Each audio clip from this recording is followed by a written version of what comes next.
An obscure millionaire crossed his way with an impossible proposal to refuse. She lost a bet and entered a universe she didn't understand. And when she lost, it wasn't just the night she delivered. If you like love and romance stories, watch until the end, subscribe to this channel, and leave your comment saying where you listen. We continue. The morning sun filtered through the foggy windows of the convent, creating dancing shadows on the stone walls that Faith knew as well as her own breathing. Her fingers glided delicately over the chipped face of a statue of Mary Magdalene, removing layers of yellowed varnish with the precision of someone touching something sacred.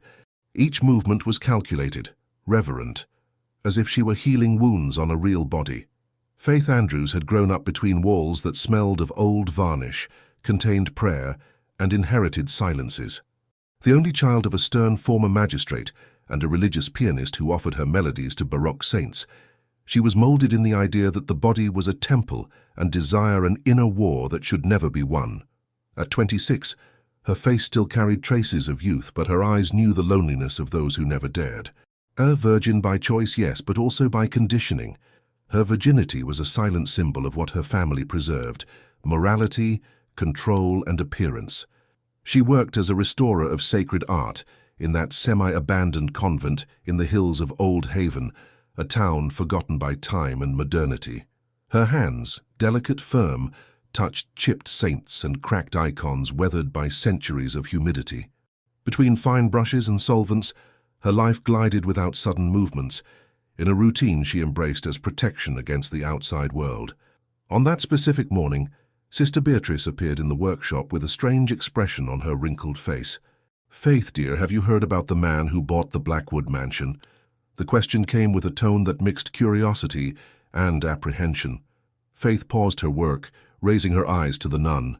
"I heard comments in town. They say it's someone from outside, isn't it?" "Nathaniel Marsh," murmured the sister, making the sign of the cross. "Son of an ancient lineage. Returned to his hometown after almost 2 decades away. They bought the mansion and completely restored it, but there's something about him." She hesitated, as if the following words were dangerous. "Something that disturbs people." The Blackwood mansion was known as much for its Gothic architecture as for the tragedies surrounding it. The house, they said, had witnessed family pacts, disappearances, and dinners where smiles hid intentions. For decades it had been abandoned, its windows like empty eyes observing the town from the top of the hill. "And what does he do for a living?" asked Faith, feigning disinterest while returning to work on the saint. "Business," the sister responded vaguely. "They say he's heir to a silent empire, with interests in financial markets and art galleries. Others say he was a seminarian, expelled for undisclosed practices." She lowered her voice. "Everything about him exudes ambiguity. His deep eyes, his contained speech, his absolute command of any environment he enters." Faith felt a shiver run down her spine, but didn't know if it was from cold or something deeper. She continued working in silence, but the sister's words echoed in her mind like a distant bell. "There's a charity exhibition next week," continued Sister Beatrice. "We'd like you to participate, displaying some of the restored pieces. It will be in the town hall, and they say that Mr. Marsh will be present." Faith nodded mechanically, but something inside her stirred, a strange sensation, as if a long-locked door was about to open. She didn't yet know that Nathaniel Marsh had already heard of her, not just as a restorer, but as an ancestral name, and that he was waiting for her. In the following days, Faith prepared for the exhibition with unusual care. She chose her best dress, a simple but elegant navy blue, and spent more time arranging her brown hair than usual. When she looked in the mirror, she saw a woman she didn't completely recognize. There was something different in her eyes, an expectation she couldn't name. The night of the exhibition arrived, wrapped in a fine mist that danced through the cobblestone streets of Old Haven.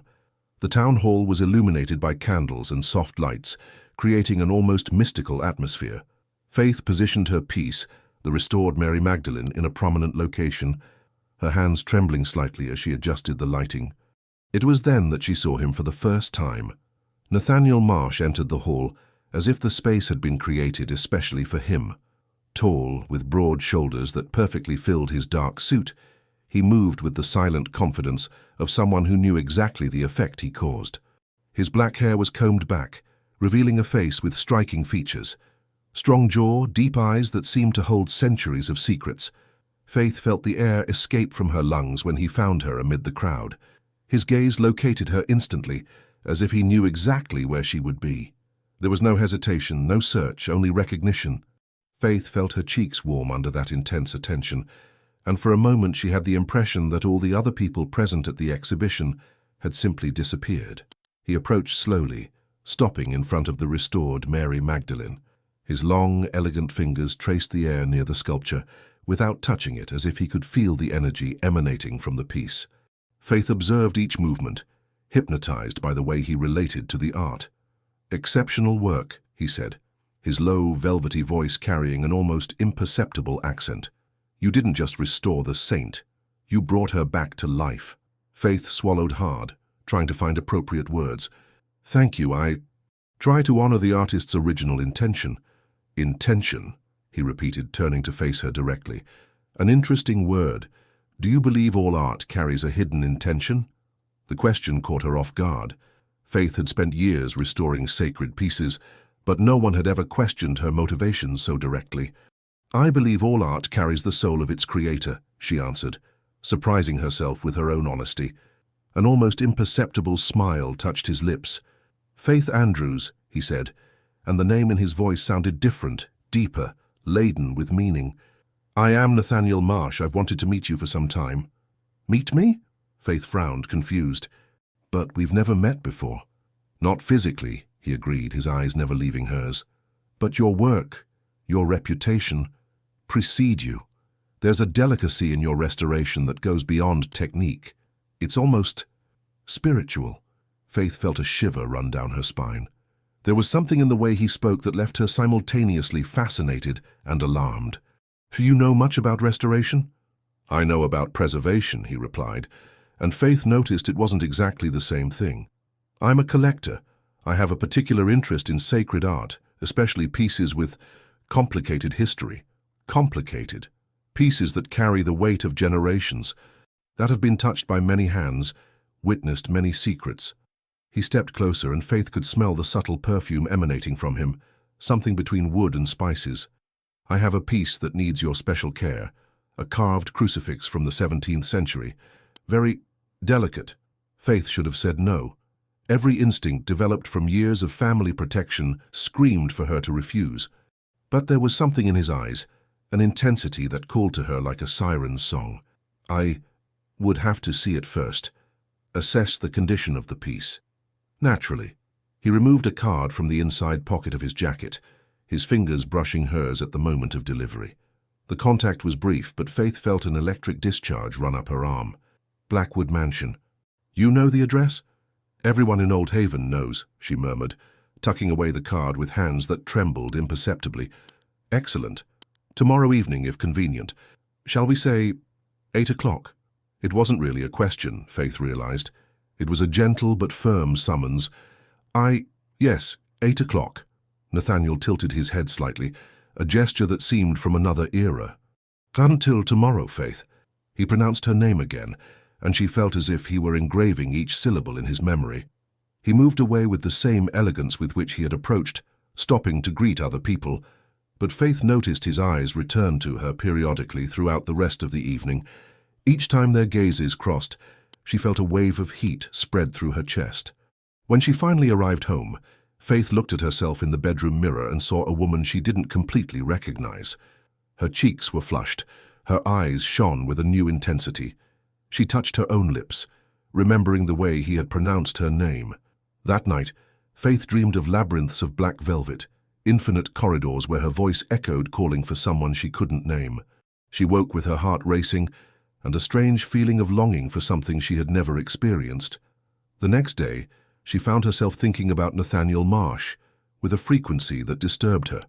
Her hands trembled as she worked, and more than once she had to stop to regain her concentration.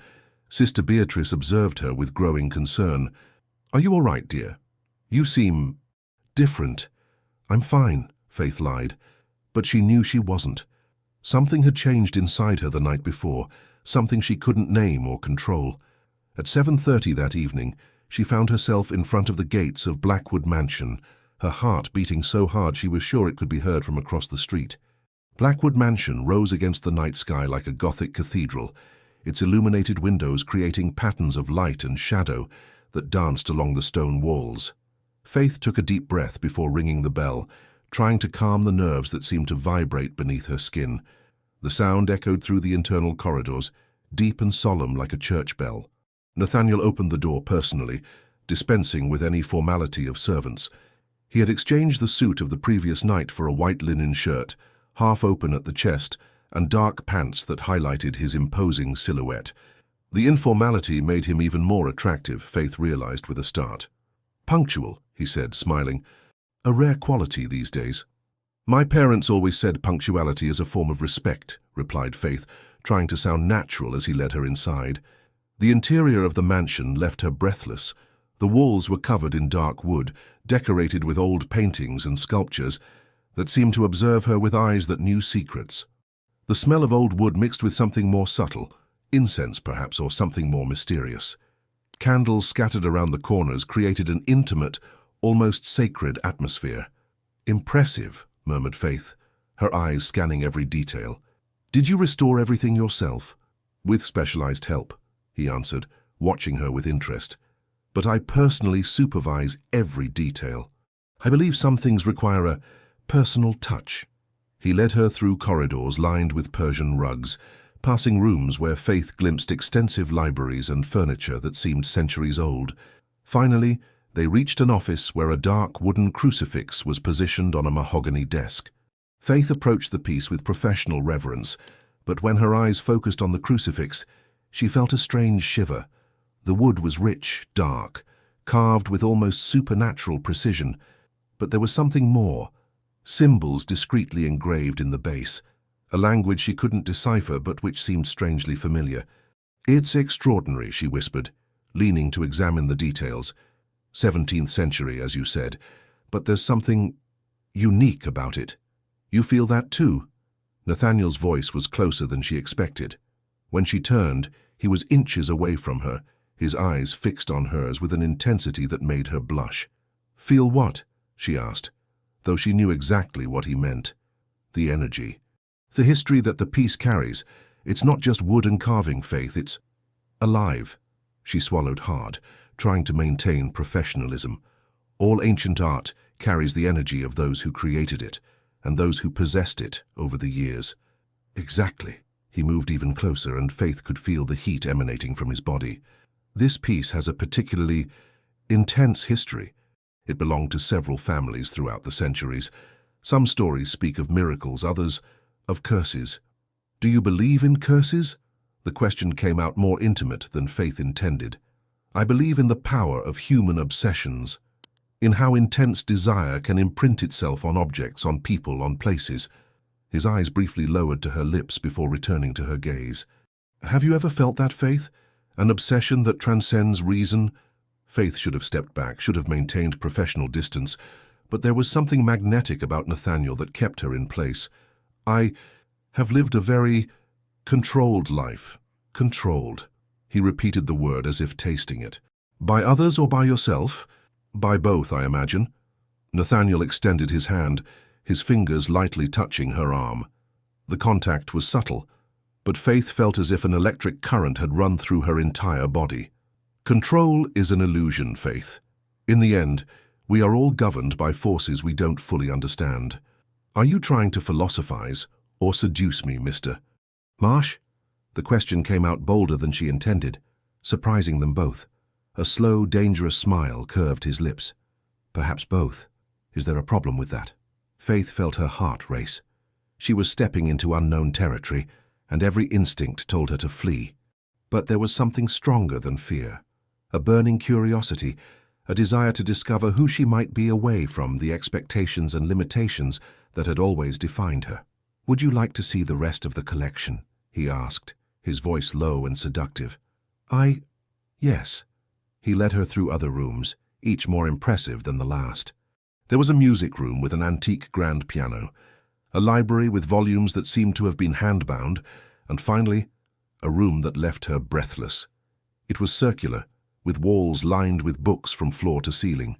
In the center, A chess table waited, the pieces carved in ivory and ebony arranged with military precision. Thick candles provided the only illumination, creating dancing shadows that made the environment seem even more mysterious. "Do you play?" asked Nathaniel, gesturing toward the table. "My father taught me when I was a child," replied Faith, though she knew she was walking into a trap she couldn't identify. "Excellent." He pulled out a chair for her, his fingers brushing her shoulders in the process. "How about we make it interesting?" "Interesting how?" Nathaniel sat on the opposite side, his eyes never leaving hers. "A simple wager.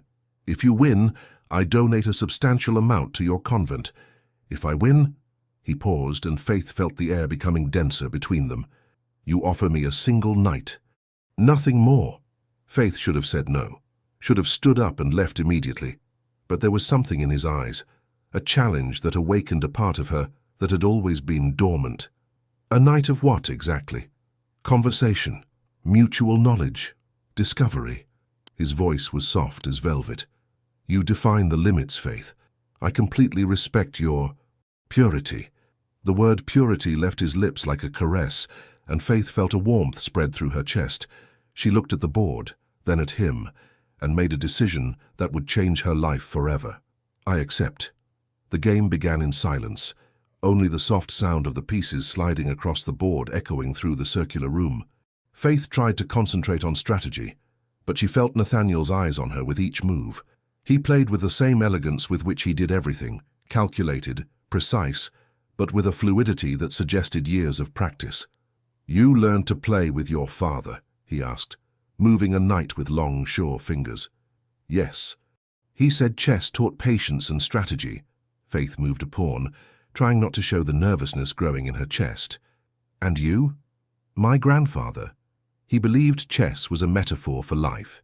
Each piece has its role, its power, its limitations." Nathaniel paused, his eyes meeting hers. "But the king, as important as he is fragile, needs to be protected. And the queen?" "The queen."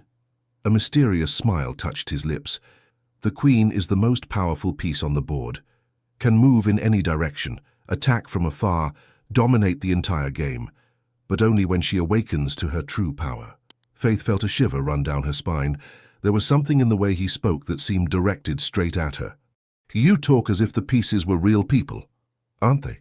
He leaned slightly forward, the candlelight highlighting the angles of his face. "Each game tells a story, Faith. Each move reveals something about who we are." The game progressed, and Faith realized that despite her experience, she was being gradually cornered.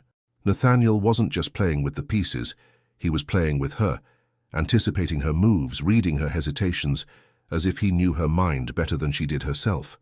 "You're nervous," he observed, moving the queen to a position that drastically limited her options. "I'm not nervous," Faith lied, but her hands trembled slightly as she touched the pieces. "Your hands are shaking. Your breathing is faster, and you're avoiding my gaze." He tilted his head, studying her with scientific interest. "Why does my presence affect you so much?" The direct question caught her off guard. Faith raised her eyes, meeting his penetrating gaze. "You are intimidating." "Intimidating?" He seemed genuinely surprised. "Or do I awaken something in you that you prefer to keep dormant?" Faith swallowed hard, trying to focus on the game, but she was losing ground rapidly, and they both knew it. "You're trying to distract me. I'm trying to know you." His voice became lower, more intimate. "For 26 years you've lived like a glass saint, Faith. Untouchable, preserved, protected. But what if you weren't made to be protected? What if you were made to be liberated?" "Liberated from what?" she asked, her voice coming out hoarser than intended. "From all the expectations placed on you, from all the limitations you've imposed on yourself, from all the I can't and I shouldn't that govern your life." He moved a piece, and Faith saw she was in check. "Have you ever wondered what it would be like to simply be Faith? Not the magistrate's daughter, not the devout restorer, not the preserved virgin. Just Faith." His words hit her like a physical blow. Faith looked at the board, seeing her imminent defeat mirrored there. She had only a few possible moves, all leading to the same end. "You're losing," he said softly. "I know." Faith moved the king, postponing the inevitable for one more turn. "There's a beauty in defeat, when it teaches us something about ourselves." Nathaniel stood up, circling the table until he was behind her. Faith felt the heat of his presence, the subtle perfume emanating from him. "You fought well, but you were fighting against yourself as much as against me." "Checkmate," murmured Faith, seeing his final move. "Checkmate," he confirmed, his hands lightly resting on her shoulders. "Do you honor your bets, Faith?" Faith closed her eyes, feeling his touch burn through her blouse. Yes, always." "Then come with me." He led her out of the chess room, through corridors that seemed to extend infinitely. Faith felt as if she were walking through a dream, each step taking her deeper into unknown territory. Finally, he stopped in front of a double door of dark wood. "My personal library," he said, pushing the doors, "where I keep my most precious treasures." The room was even more impressive than the previous one. Ancient books lined the walls, and in the center was a leather armchair next to a fireplace where the fire crackled softly. But what caught Faith's attention were the paintings, portraits of women, all with something familiar in their features, in their eyes, in the way they seemed to observe whoever entered. "They're beautiful," whispered Faith, approaching one of the portraits. "Women of my family, ancestors, cousins, aunts." Nathaniel positioned himself behind her, his voice low near her ear. "All with a special gift for awakening obsessions, for inspiring men to do extraordinary things." Obsessions? Passions that transcend reason, loves that defy conventions, desires that rewrite destinies. His hands lightly touched her arms. "Do you feel it, Faith? This force that pulses between us?"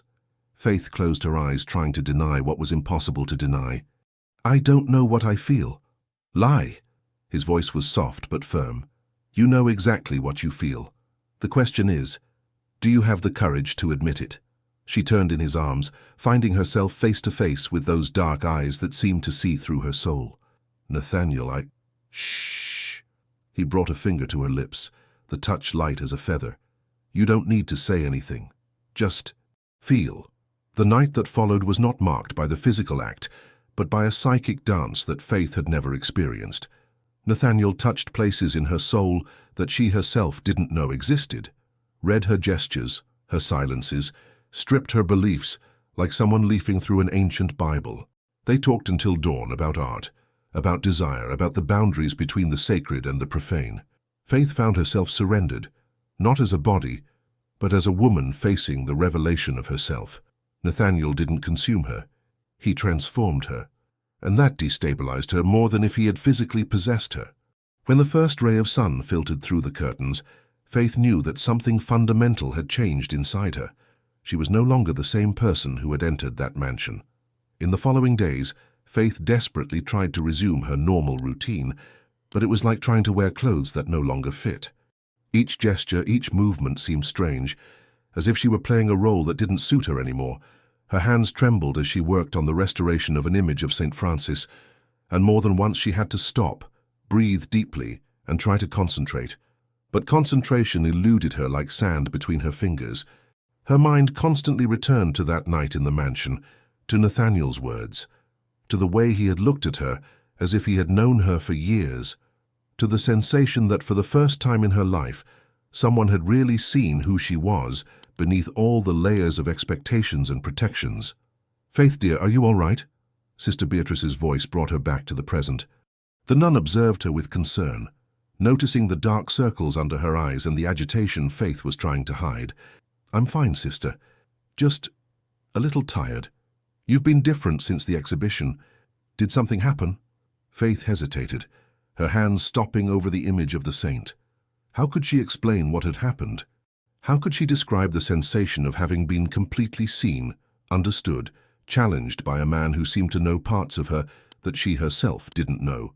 "I went to Blackwood Mansion to evaluate a restoration piece," she finally said, opting for a half-truth.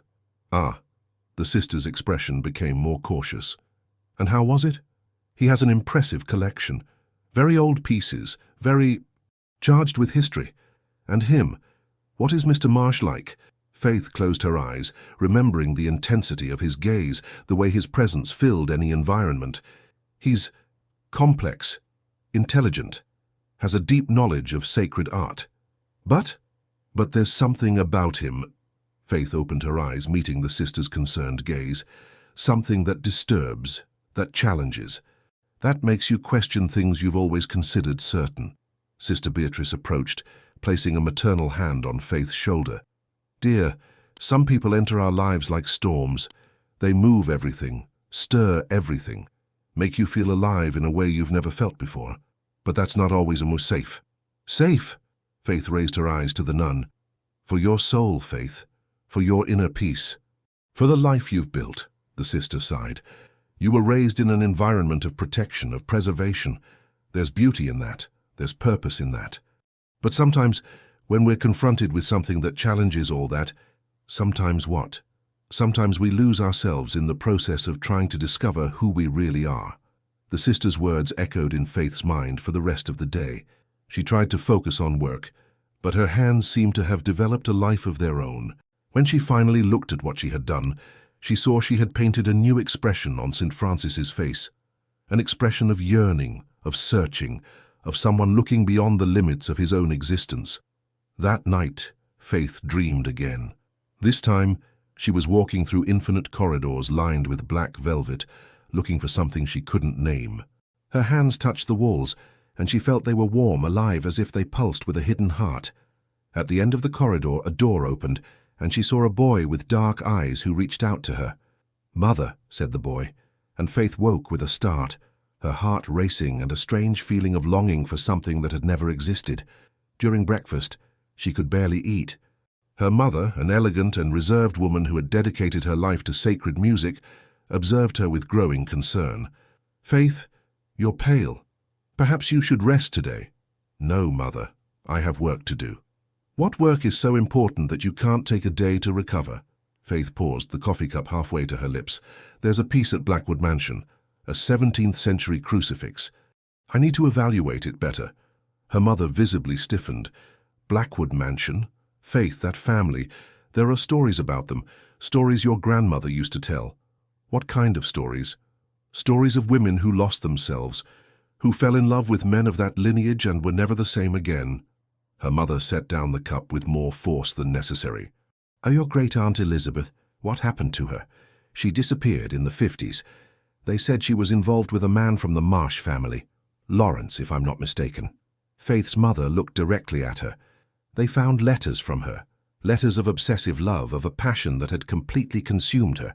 She spoke of dreams, of visions, of being trapped in a cycle she couldn't break." Faith felt a shiver run down her spine. "What kind of cycle?"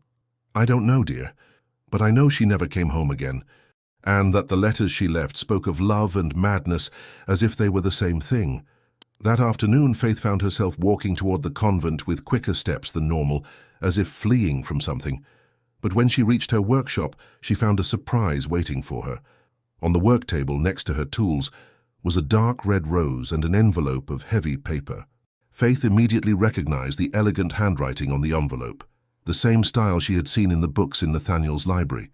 With trembling hands, she opened the envelope. Inside, a simple note. "Faith, your hands created magic with the saint. I would like to entrust you with another project, more personal. There's a story that needs to be told, and you are the only person who can help tell it. If you accept, find me tonight. Same time, same place. Nathaniel." Faith held the note against her chest, feeling her heart accelerate. She should ignore the invitation, should throw away the rose and pretend she had never met Nathaniel Marsh, should protect the carefully constructed life she had inherited from her family. But when she looked at the rose, she saw it was the same color as the blood Jesus had shed on the crucifix she had spent years restoring. And she realized that some battles cannot be won by fleeing. At 8 o'clock that evening, Faith found herself again in front of the gates of Blackwood Mansion, knowing she was about to cross a line from which she might never be able to return. This time, Nathaniel was waiting for her in the mansion's garden, a dark figure silhouetted against the roses that grew wild along the stone walls. Moonlight filtered through the leaves, creating patterns of silver and black that danced around him. When he saw Faith approach, a slow smile curved his lips. "You came," he said, and there was something in his voice that suggested he wasn't sure she would. "You said there was a story to tell." Faith stopped a few meters from him, maintaining a distance that seemed more like protection than courtesy. "There is." He approached slowly, as if approaching a wild animal that might flee at any moment. But first, I need you to see something." He led her not into the mansion, but to a part of the garden Faith hadn't seen before. There, hidden among tall bushes and ancient vines, was a small stone chapel. The structure was simple but elegant, with stained glass windows that captured the moonlight and transformed it into ghostly rainbows. "My family built this generations ago," explained Nathaniel, pushing the heavy wooden door.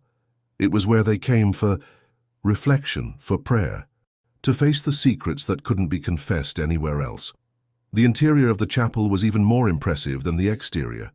Dark wooden pews aligned in perfect rows, facing a simple altar where an ancient crucifix, not the same one she had seen before, dominated the space.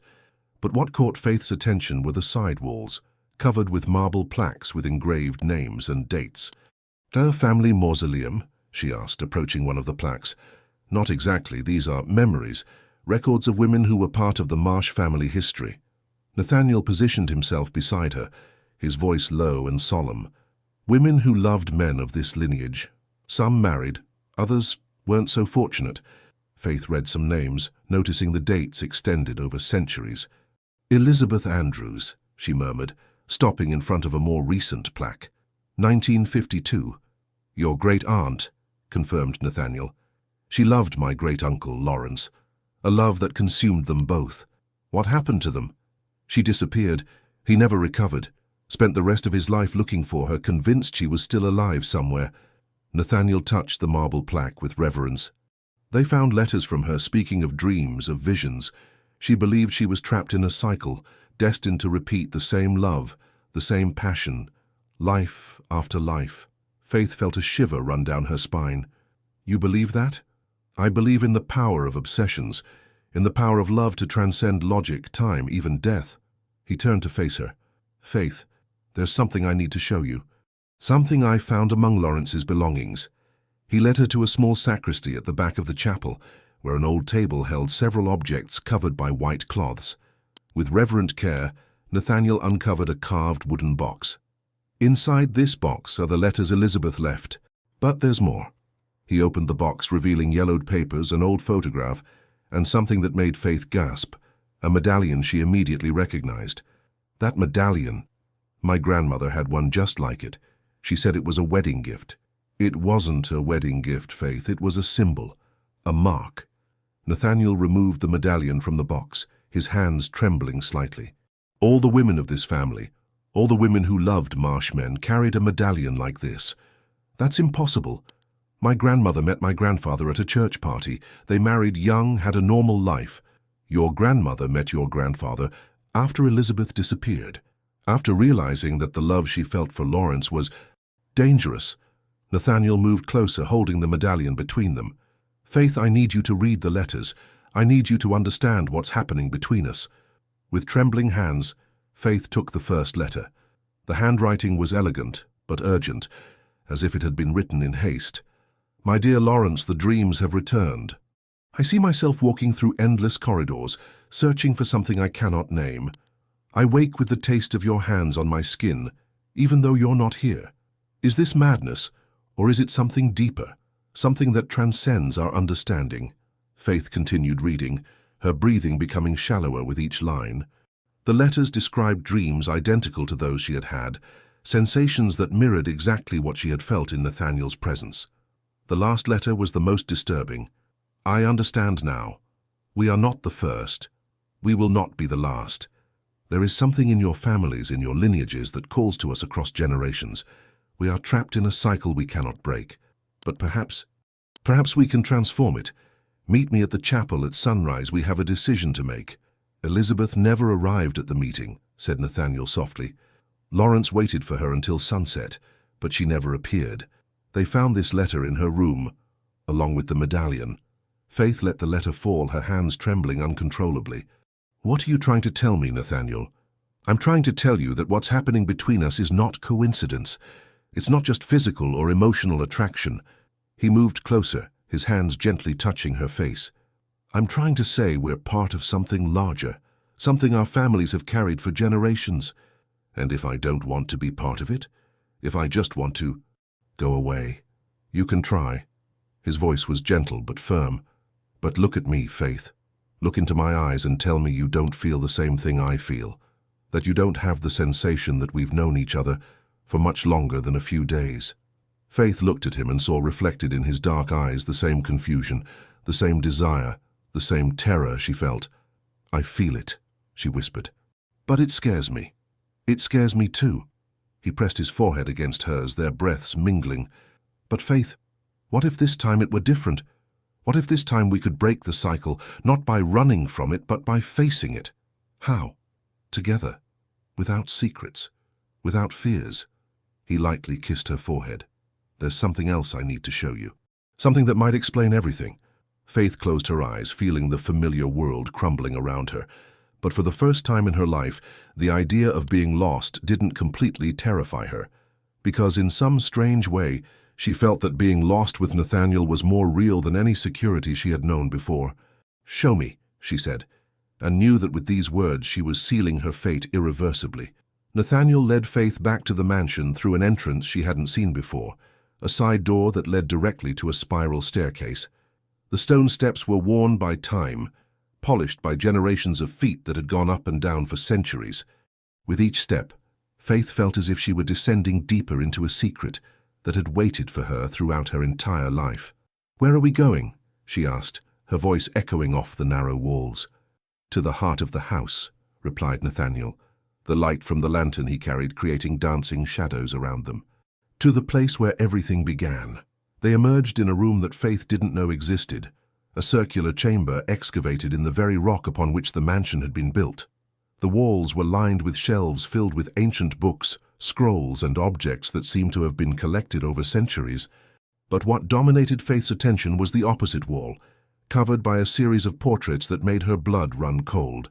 Women, dozens of them, painted in different eras, with different styles, but all sharing something undeniable, features that Faith recognized in her own mirror.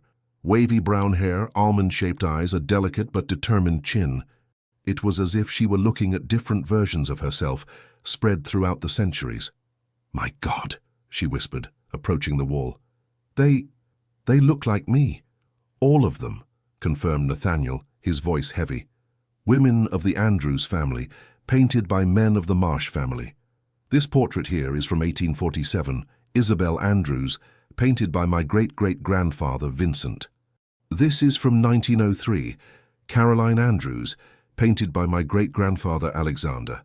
Faith walked along the wall, observing each face, each pair of eyes that seemed to know her intimately. "How is this possible?" "I don't know." Nathaniel approached, stopping beside her in front of the most recent portrait, Elizabeth Andrews, painted by Lawrence Marsh in 1952. But each generation an Andrews woman and a Marsh man meet, always, as if fate pushed them toward each other. And what happens to them? Sometimes they marry. Sometimes they stay together for years. Other times, he hesitated. Other times the intensity of what they feel consumes them, separates them, destroys them. Faith touched the glass protecting Elizabeth's portrait, seeing her own reflection superimposed on the image of her great-aunt. "You knew this when you met me? I knew there was a connection. I knew you were an Andrews. But I didn't know it would be—" He paused, struggling with the words.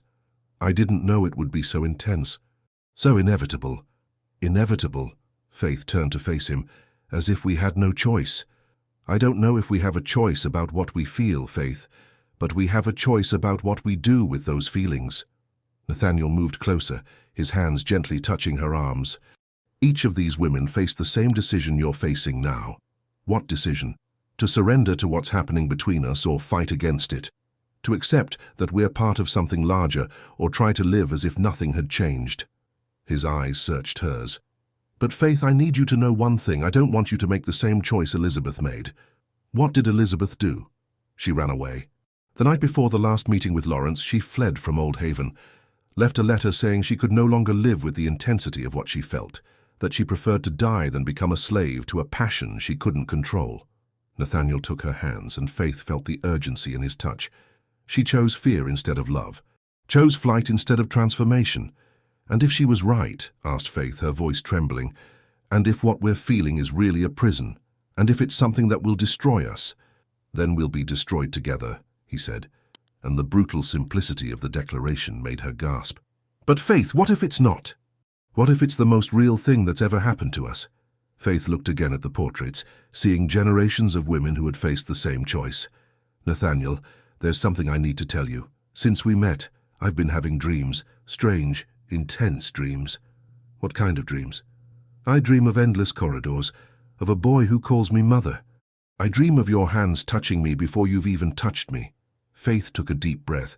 And there's something else. I found something in the convent. What? A letter, hidden behind a sculpture of Our Lady. It was from Elizabeth, but not to Lawrence. It was to me. Nathaniel stood motionless. To you? The letter had no name, but I knew it was for me the moment I read it. She spoke about choices, about cycles, about the responsibility of breaking patterns that had been repeated for generations. Faith took the folded letter from her pocket. She said that if I were reading it, it meant the moment had come again. With trembling hands, Nathaniel took the letter and read aloud, "To she who will come after me, I know you will understand the weight of what you carry. I know you will feel the same terror, the same fascination, the same certainty that this is greater than you can control. But I failed, and now you have the chance to do differently. Don't run away as I ran. Don't let fear conquer love. Break the cycle, not by avoiding it, but by transforming it. There's a secret in the Marsh family crucifix. Find it. Use it. And be free." "The crucifix," murmured Faith. "The one you showed me the first night. It has to be." Nathaniel let the letter fall, taking her hands with urgency. "Faith, I need you to come with me. I need us to see this together. Now? Now, before one of us loses courage. Before fear makes us commit the same mistakes of the past." Faith looked once more at the portraits on the wall, seeing decades of women who had faced the same choice. Some seemed at peace, others showed signs of torment. But all, without exception, seemed to be looking directly at her as if they were waiting for her decision. "All right," she finally said. "Let's find the secret." They climbed the stairs in silence, each lost in their own thoughts. Faith felt as if she were walking toward her destiny, but for the first time in her life, she didn't know if that destiny would be her salvation or her destruction. She only knew that whatever the outcome, she couldn't face it alone. And as they walked through the corridors of the mansion toward the office where the crucifix waited, Faith realized she didn't want to face it alone, that perhaps, for the first time in her life, having someone by her side wasn't weakness, but strength. The secret that had waited for generations was about to be revealed, and Faith Andrews, daughter of a lineage of brave and haunted women, was ready to discover if love could really be stronger than fear. The office seemed different in the trembling light of the candles Nathaniel had lit. Shadows danced on the walls like restless ghosts, and the crucifix on the mahogany desk seemed to pulse with its own energy. Faith approached the piece with reverence, her restorer's hands automatically evaluating each detail, each line of the carved wood. "There's something different about it," she murmured, leaning to examine the base. "The symbols I saw before, they seem deeper now, as if the wood had expanded to reveal them better." "You feel that too?" Nathaniel positioned himself beside her, his hands lightly touching the surface of the desk. "The energy emanating from it. I feel it." Faith ran her fingers over the symbols engraved in the base, and a shiver ran down her spine. "Nathaniel, these symbols, I recognize them. I don't know from where, but it's as if they were engraved in my memory. Let me see." Nathaniel picked up a magnifying glass of the same type Faith used in her work, focusing the light on the symbols. "There's something here, a line that seems different." Faith looked more attentively and saw what he had noticed. One of the engraved lines wasn't just a decoration, it was an almost imperceptible crack, as if the wood could open. With extreme care, she pressed the symbol, and they heard a soft click. A small section of the base opened, revealing a secret compartment. Inside was a yellowed parchment rolled up and tied with a red silk thread. Faith and Nathaniel looked at each other, both feeling they were about to discover something that would change everything. "You should open it," said Nathaniel. "Elizabeth left the letter for you. Perhaps this is too." With trembling hands, Faith untied the thread and unrolled the parchment. The writing was ancient, done with ink that had faded to a reddish-brown tone, but still legible. It was a long text, written in a language that mixed Old English with symbols that seemed alchemical. "Can you read it?" asked Nathaniel, his voice low and tense. "Part of it." Faith concentrated, slowly deciphering the words. "It seems to be a kind of ritual, or perhaps an antidote." She continued reading, her expression becoming more grave. "Nathaniel, this was written by a priest, Father Dominic Marsh, dated 1673. Father Marsh? That means there was a religious man in the family? Not just a religious man. According to this document, he was the one who started everything." Faith raised her eyes to Nathaniel, seeing her own horror reflected in his face. He was obsessed with the idea of female purity, believed that certain women were destined to be preserved, protected, kept untouched as symbols of divine perfection. My God. He developed a kind of ritual, a way to mark these women, to ensure they would be attracted only to men of his own lineage, men he considered worthy of being guardians of such purity. Faith continued reading, her voice becoming more tremulous. But something went wrong. The ritual that should protect these women ended up imprisoning them in a cycle of obsession.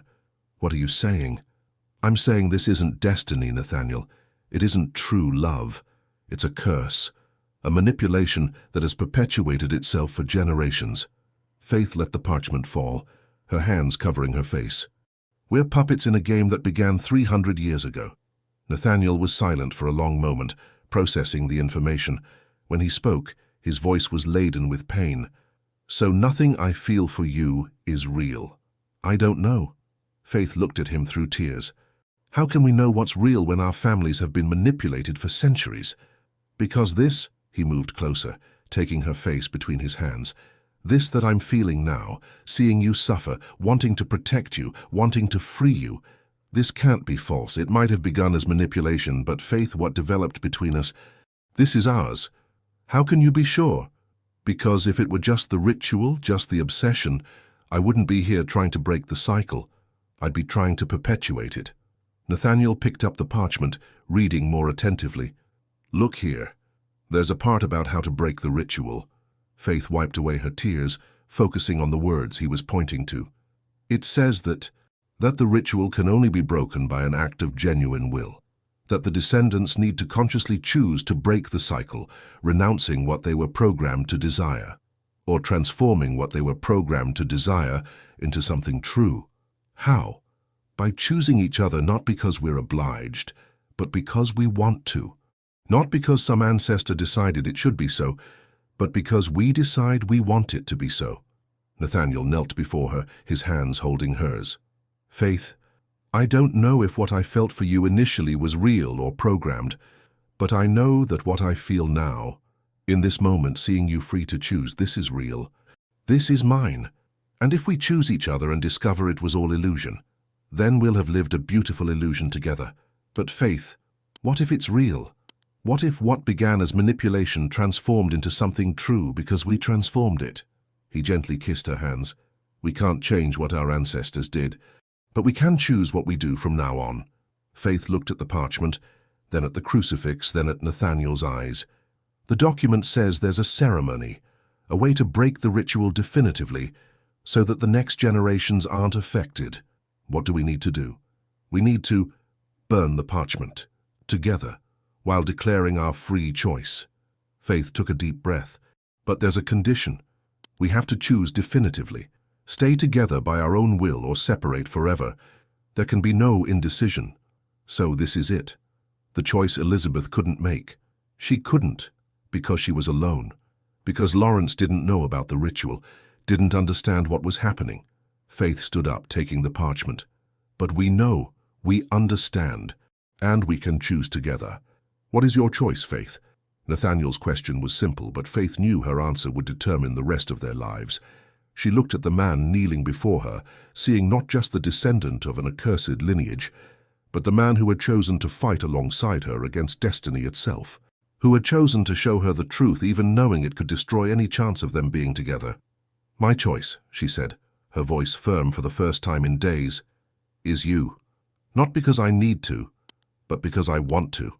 Not because I'm obliged, but because I choose to. Not because some ritual forces me, but because my heart tells me it's right. And my choice is you, he responded, rising to stand face to face with her. Free, conscious, definitive. Together, they held the parchment over the flame of a candle. As the ancient paper consumed itself, Faith felt as if invisible shackles were breaking around her heart. For the first time in her life, she was completely free to choose her own destiny, and she had chosen love. The parchment turned to ashes that danced in the air before completely disappearing, as if they had never existed. Faith felt an immediate change, not physical but spiritual. It was as if a weight she didn't even know she carried had been removed from her shoulders. The air seemed lighter, her breathing freer, and when she looked at Nathaniel, she saw the same transformation reflected in his eyes. "Do you feel that?" he asked, gently touching her face. "I feel it. It's as if I were myself for the first time." Faith smiled and realized it wasn't the contained smile she had learned to use in the presence of others. It was genuine, free, alive. "Nathaniel, what do we do now?" "Now we live," he said, kissing her forehead. "We live our own story, not the story that was written for us." But even as they spoke, Faith knew the journey was far from over. Breaking the ritual had been only the first step. Now they needed to face the real world, their families, the society of Old Haven, their own insecurities and fears. "My parents," murmured Faith, reality beginning to settle in. "They'll never understand, they'll never accept." "They'll accept because they'll see that you're happy," responded Nathaniel. But Faith could see the concern in his eyes. "Because they'll see that this is real, not an obsession or a phase. You don't know my father, he's rigid, traditional. The idea of his daughter getting involved with a man like you." "A man like me?" Nathaniel frowned. "What does that mean?" "Rich, powerful, with a questionable reputation." Faith sighed. "He'll think you're manipulating me, that you have dishonorable intentions. And perhaps he has reason to worry. After all, my intentions aren't exactly conventional." Nathaniel smiled, but there was seriousness in his voice. "Faith, I don't just want a traditional relationship with you. I want a partnership. I want to build something together that's bigger than either of us alone." "What do you mean?" "I want you to move in here. I want us to transform this mansion into something new, a place where art and history meet, where people can come to rediscover forgotten beauties. I want you to be my partner in every sense." The proposal was bold, almost scandalous by Old Haven standards. An unmarried woman moving into the house of an unmarried man, working side by side with him, building a life that defied all social conventions. "Nathaniel, that would be... people would talk. My reputation, my family. Your family survived Elizabeth, survived generations of women who defied conventions. And as for your reputation..." He took her hands, kissing them softly. "What value has a reputation that requires you to be less than you really are?" Faith thought of all the mornings she had spent in the convent, restoring chipped saints, while her own soul remained untouched. Thought of all the years she had lived as a carefully edited version of herself, never allowing anyone to see her true essence. "There's one condition," she finally said. "What?" "We get married. I can't live with you, build a life with you, without being certain it's forever." Faith raised her chin, challenging him. "I know it's old-fashioned, I know it's traditional, but it's important to me. It's important to who I am." "Faith Andrews," said Nathaniel, and his voice was laden with emotion, "would you do me the honor of becoming my wife?"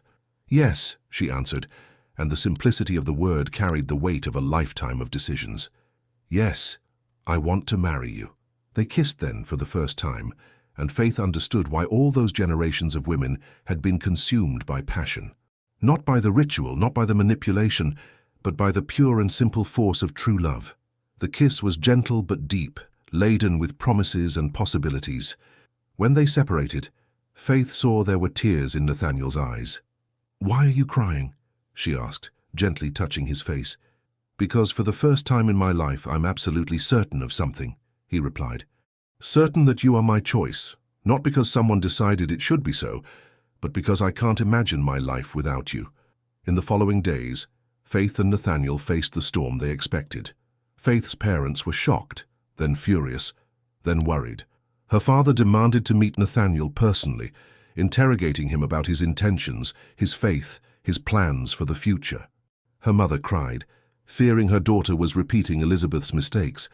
But Faith remained firm. For the first time in her life, she didn't yield to family pressures, didn't try to please everyone. She calmly explained her decision, showed them how she had changed, how she had found a version of herself she never knew existed. "Mother," she said during one of many difficult conversations, "all my life you've protected me, kept me safe, untouched, preserved. But I don't want to be preserved anymore. I want to be lived." "And if it's a mistake?" asked her mother, tears streaming down her face. "Then it will be my mistake to make. And I'd rather make my own mistakes than live the perfect life others planned for me." Sister Beatrice was more understanding than Faith expected. "You're glowing, dear," she said during a visit to the convent. "There's a light in you I've never seen before. If this man brought that light, then he must be a blessing, not a curse." "You're not worried about my soul?" asked Faith, half joking. "Your soul seems more alive than ever," replied the sister. "And a God who created love certainly doesn't condemn it when it's true." The wedding was set for a month later, time enough for Faith to organize her life and prepare for the change. She continued working at the convent, but now with renewed energy, as if each saint she restored was a celebration of possible transformation. Nathaniel, in turn, began preparing the mansion to receive her. He created a special studio for her, with all the light and equipment she would need to continue her work. He transformed one of the libraries into a joint space where they could work side by side, he with his business and collections, she with her restorations. "Are you sure you won't regret it?" asked Faith the night before the wedding, as they walked through the mansion's gardens. "The only thing I would regret would be not having the courage to love you completely," replied Nathaniel, stopping to look at her under the moonlight. "Faith, you're not just marrying me. You're marrying the possibility of being completely who you are. And you're marrying a woman who's learning to be brave," she said, smiling. "I hope you're prepared for all the surprises that might bring." "I'm prepared for a lifetime of them." That night, Faith slept alone for the last time in her life. And she dreamed not of endless corridors or mysterious boys, but of a future full of possibilities that she and Nathaniel would create together. The wedding took place in the small church of St. Mary Magdalene, the same where Faith had been baptized and where she had spent so many Sundays of her childhood. But on that day, the sacred space seemed different, no longer a protection against the outside world, but a celebration of the life she had chosen to embrace. Faith wore the wedding dress that had been her grandmother's, altered by her own hands to reflect her personality. Simple but elegant, with lace details she had restored with the same care she dedicated to sacred images. There was no veil. She wanted everyone to see her face clearly, to see the conscious choice she was making. Nathaniel waited for her at the altar, dressed in a dark suit that enhanced his natural elegance. But Faith noticed he carried something she didn't expect, the family medallion, not as a symbol of possession or tradition, but as a transformed reminder. He had had a new inscription engraved, "Freedom to choose, courage to love." "You look beautiful," he said when she approached, his voice low and laden with emotion. "You seem surprised," she replied, smiling. "Not surprised. Grateful." He took her hands, and Faith felt the strength and certainty in that touch. "Grateful that you chose to be here, that you chose us." Father Michael, who had known Faith since childhood, conducted the ceremony with a mixture of formality and personal affection. When the moment for vows came, Faith looked directly into Nathaniel's eyes and spoke with a voice that echoed clearly through the church. "Nathaniel, I choose you not because it was destined, but because I want to. Not because I'm obliged, but because my heart tells me it's right. I promise to love you with the same intensity with which I chose to break the chains of the past. I promise to build with you a life that is truly ours."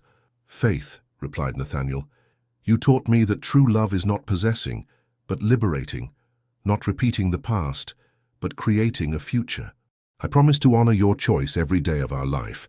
I promise to be your partner in the journey of discovering who we really are together." When the priest declared them husband and wife, Faith felt she was sealing not just a union, but a revolution. Two people who had consciously chosen to write their own story, defying centuries of manipulation and expectations. The celebration was small but meaningful.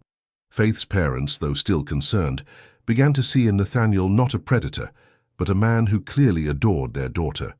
Her mother, especially, was impressed by the way he spoke about plans for the future, not as someone who wanted to control Faith, but as someone who wanted to grow alongside her. "He looks at her as if she were a miracle," murmured the mother to Faith's father during the reception. "Perhaps she is," replied the father, watching his daughter dance with her husband. "Perhaps she is the miracle we never knew we were waiting for." 3 months later, Faith and Nathaniel had transformed Blackwood Mansion into something completely new. The secret space where the portraits of the Andrews women were displayed was converted into a private museum, not to celebrate the cycle of obsession, but to honor the courage of women who had loved intensely, even when that love was complicated or dangerous. Faith created a restoration studio that became a reference in the region. Artists and students came from far away to learn from her, not just restoration techniques, but the philosophy she had developed, that restoring art was also about restoring the soul, about finding beauty that had been lost or forgotten. Nathaniel, in turn, used his network of contacts to create a foundation that supported local artists, especially women who wanted to follow unconventional careers. They called the foundation Project Elizabeth, not to perpetuate the tragedy, but to transform it into something that could help other women make courageous choices. "Do you think Elizabeth would approve?" asked Faith one night, as she worked on the restoration of a Baroque angel in the studio. "I think she would be proud," replied Nathaniel, organizing papers at his nearby desk. "I think she would be happy to know her sacrifice wasn't in vain. Sometimes I wonder if she really disappeared, or if she just freed herself. Perhaps freedom for her was disappearance. For us, it was staying and fighting." Faith smiled, observing Nathaniel's skillful hands as he worked. His hands had learned to touch not just objects, but her soul, with the same delicacy she used to restore precious antiquities. "Nathaniel," she said, putting down her brush, "I need to tell you something." "What is it?" He raised his eyes, noticing the different tone in her voice. "I'm pregnant." The silence that followed was profound, but not frightening. It was the silence of a moment that would change everything again, but this time in a way they had both chosen. "Pregnant," he repeated, standing up and walking toward her. "We're going to have a child.